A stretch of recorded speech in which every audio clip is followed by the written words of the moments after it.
Muy buenas tardes, profesor y compañeros. El día de hoy vamos a hablar sobre la balanza de pagos. Ahora, debemos tener en cuenta que la balanza de pagos registra las transacciones económicas entre una economía y el resto del mundo. Ahora, estas transacciones se refieren tanto al movimiento de bienes y servicios, así como los flujos financieros y las transferencias. Ahora, también debemos tener en cuenta que la sostenibilidad de las cuentas externas de un país y su capacidad de reacción a enfrentar una crisis puede medirse a través de los indicadores construidos con la información que proporciona la balanza de pagos. Luego tenemos la importancia de la balanza de pagos. La importancia de la balanza de pagos, esta radica en el aporte que otorga al análisis macroeconómico de la economía de un país. ¿No? Se basa en el estudio que se obtiene datos importantes que van a reflejar el equilibrio existente entre los estados financieros y el reflejo de la economía de una nación. Los datos que se obtienen con este registro son clave, ya que al tener toda esta información tan detallada sobre las transacciones económicas realizadas con otros países, nos va a permitir determinar qué movimientos de mercado pueden llegar a ser más convenientes y oportunos, o incluso conocer la situación que tiene un país en relación con otros. En otro de los puntos importantes es la función que cumple la balanza de pagos, tanto en las empresas, el Estado y los ciudadanos. Tenemos que tener en cuenta que hacen transacciones internacionales con normalidad y a su vez estas reciben transacciones de otros países. Ahora, la balanza de pagos entonces nos va a servir para recopilar todas esas transacciones durante un tiempo establecido. Entre estas transacciones vamos a encontrar las transacciones de comercialización de bienes, servicios y capitales. Ahora hablando un poco sobre la estructura de la balanza de pagos. La estructura de la balanza de pagos se divide en cuatro balanzas, que sería la balanza de cuenta corriente, la balanza de cuenta de capital, la balanza de cuenta financiera y por último la cuenta de errores u omisiones. La balanza de cuenta corriente es una de las más importantes debido a que gracias a esta se puede saber el estado económico en que se encuentra un país. Esta balanza se divide en cuatro, que sería la balanza comercial, la balanza de servicios, la balanza de rentas y la balanza de transferencias.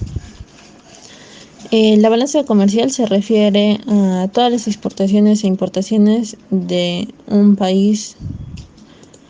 Después la balanza de servicios se refiere a todos los ingresos generados por la prestación de un servicio a un país extranjero. Si Perú prestara servicios a un país extranjero, todos esos ingresos se anotarían en la balanza de servicios.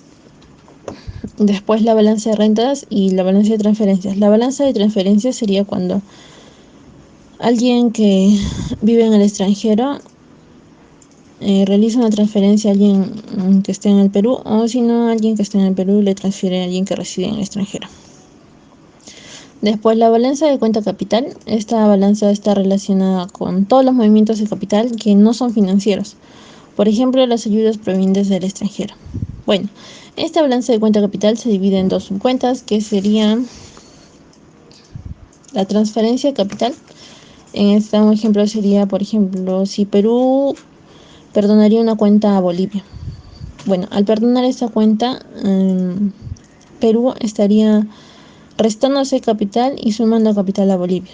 Pero si Bolivia pagase esta cuenta, Bolivia se estaría restando capital a él y sumando capital a Perú. Otra de las subcuentas sería la apropiación o enajenación de activos no financieros no producidos, como sería si un peruano quisiera comprar algún terreno en Bolivia, estaría restando capital a Perú y sumando capital a Bolivia. Pero si un boliviano quisiera comprarse un terreno en Perú, se estaría restando capital a él y sumando capital para nosotros. Bueno, ahora la balanza de cuenta financiera. La balanza de cuenta financiera recoge las inversiones, préstamos y depósitos financieros que se efectúan en el país desde el extranjero y las que efectúa nuestro país fuera de él. La fórmula para la balanza de cuenta financiera sería la variación neta de pasivos financieros, que sería el ingreso al exterior, menos la variación neta de activos financieros, que sería los pagos al exterior. Y por último, la cuenta de errores y omisiones.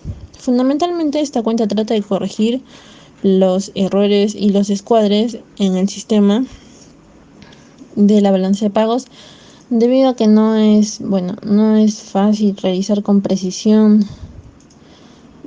todas las exportaciones o importaciones que genera nuestro país. Entonces, esta cuenta se encargaría de realizar un reajuste, de revisar si es que se omitió algo en alguna de las anteriores cuentas y modificarlo. Entonces, de eso trataría esta cuenta de errores y omisiones. A continuación, mi compañera. Buenas tardes, profesor y compañeros. Continuando con la exposición, vamos a analizar un poco la balanza de pagos en el año 2022. Bueno, según el Banco Central de Reserva, la cuenta corriente de balanza de pagos en el primer trimestre del 2022 tuvo un déficit del 3.2% del PBI. Ahora, la cuenta de la balanza de pagos acumulada en los últimos 4 trimestres pasó de un déficit de 2.3% del PBI que se dio en el cierre del año del 2021 a un déficit del 3.2% en el primer trimestre del año 2022, según el Banco Central de Reserva.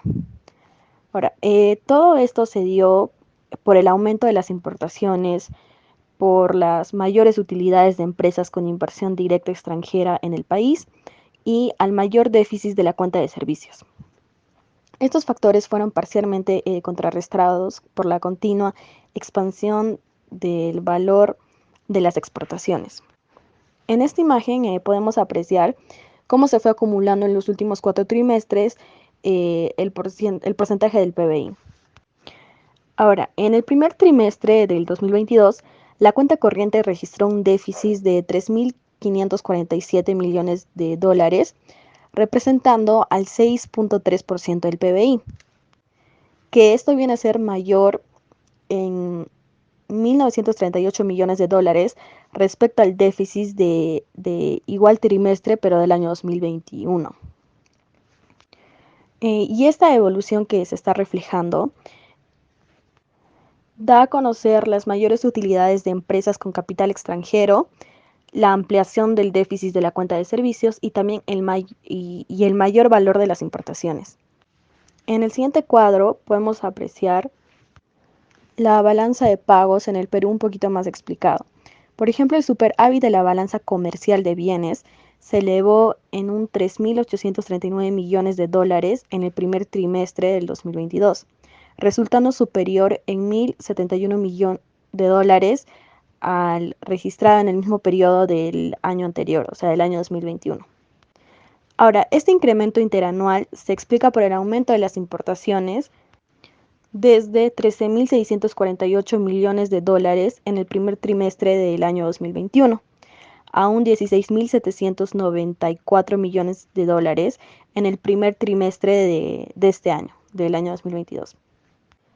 Luego tenemos en el primer trimestre del año 2022 el déficit de la balanza de servicios que ascendió a 2.151 millones de dólares, superior en 676 millones de dólares en el igual periodo del año 2021. Esto es debido principalmente a la mayor débitos por fletes como resultado de las situaciones del transporte marítimo internacional y de la expansión de las importaciones de bienes.